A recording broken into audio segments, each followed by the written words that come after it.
The next thing that I saw in the comments were middle management feels like the careers are going nowhere. This is a big one to me personally. I feel like I've had a couple of times where I thought I had hit a ceiling, but I would say the fact that you feel like you could hit a ceiling is normal, and it's good if you understand how to break through that ceiling or climb or get over it. It's good because that means you're pressing against something. First off, there's a lot of people who never ever feel like they've hit a ceiling in anything. If you're one of those people who feel like, hey, I'm hitting my ceiling, congratulations to you is what I would say first. Because there's so many people who are like, I don't even know what a ceiling is, but you do. So congratulations to you, first of all. Now, how do I get past the ceiling? That can be difficult. It can be hard. One of the ways you should think about breaking through a ceiling is this, and I hear this a lot in business. In a business, they'll tell you, hey, what got you from zero to $100,000 in revenue won't get you from $100,000 to $250,000 in revenue. They'll say what you did to get from to 250 won't get you to a million. You can't do the same activities anymore if you want to be able to grow at scale. In other words, there's a certain set of activities that you actually end up doing when you're at a certain revenue mark. And once you hit a certain revenue mark, now you have to do a different set of activities to be able to continue to grow. If you keep doing those same activities, you've hit a ceiling, a cap. So you cannot grow. Now, connect that to your job, to your title. And what I'm telling you is there's a certain way that you think at one level to get to one level, and there's a certain way you operate as an employee to get to one level. Well, to get to the next level, you have to operate and think differently. And then to the next level, you have to operate and think differently. Too many times, us as humans, we get stuck in doing the same thing, and what got us there is going to keep us there. That's not really the case.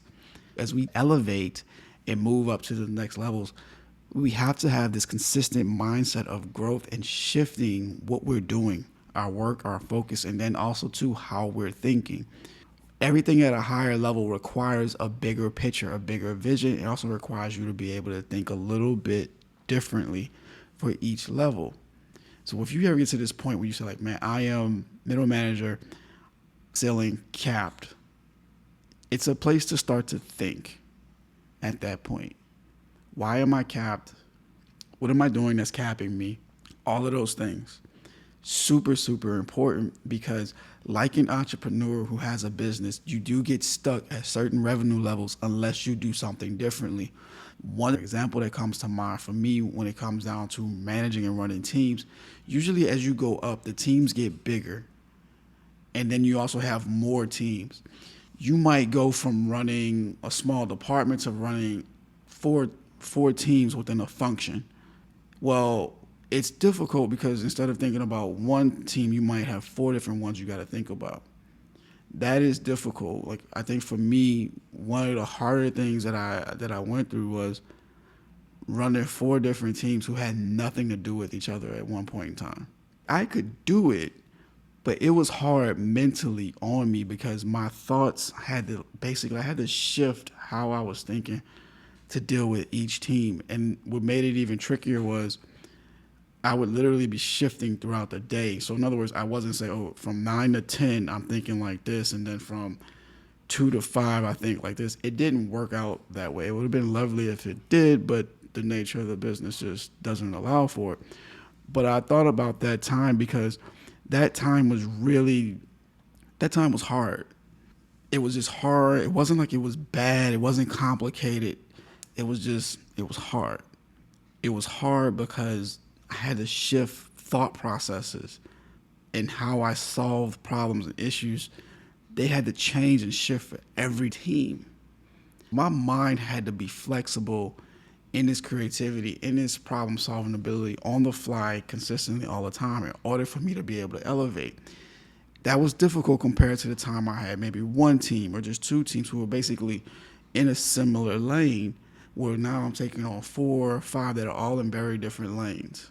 What I'm getting at for you is if in your middle manager, you're feeling like glass ceiling is coming or I'm around glass ceiling.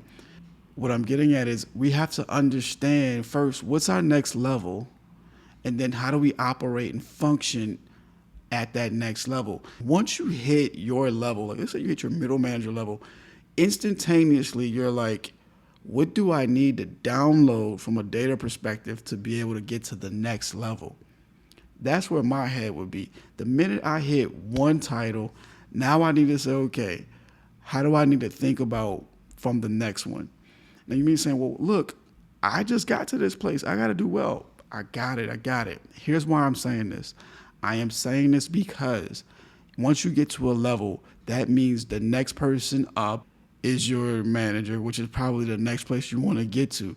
You might as well understand that so that you can relate to them at an extremely high level. There's no point in just saying, oh, I just got to focus right here and think right here where I'm at and where I just came from, because now you're going to be communicating upward. And if you cannot understand communicating upward, that could be a reason why you're caught and stuck under a ceiling. So the biggest thing that I believe is required to break these ceilings is the thought processes that we use. How are we thinking about the work? Did we elevate our mind to think and operate and function at the next level? And it doesn't happen overnight. So if you're in that point where you're feeling stuck, and maybe it's your org, right? Like we can't control everything. Sometimes the environment is limited, or the environment has no openings or no growth plan for you. But to me that's almost irrelevant, because all we want to be able to do is grow ourselves so that we can fill an opening, whether it be in our current company or at another company. Because whether or not that opening, that growth path is available for you specifically and where you currently are, a lot of times, most of the time, almost all the time, that is not up to you. That's not in your control. What is in your control, however, is if you were to say, I want to operate at this next level, let me start thinking like that, working like that, operating like that prior to me even going for the next level. So that is how you can say, okay, you can avoid the middle manager trap per se. The other piece of it is this. There are a lot more middle manager type roles than there are director, VP level roles, just by the numbers. So if you look at the numbers dramatically decrease, right? So we got to understand that. That means a lot of times we'll be in a middle management role longer than we were in prior roles, mainly because the next step up could be limited in quantity depending on the organization and what you do. So just keep that in mind as well, is that we're talking about going from something that has a lot more to a lot less in the next step.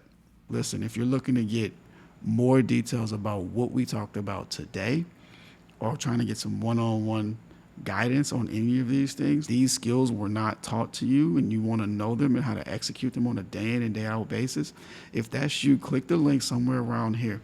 Enter in the email. It's going to give you access to a case study video. Look at that video. It talks about some of the main pain points that managers experience and how they can overcome them. So again, I hope this was helpful. I will see you in the next one.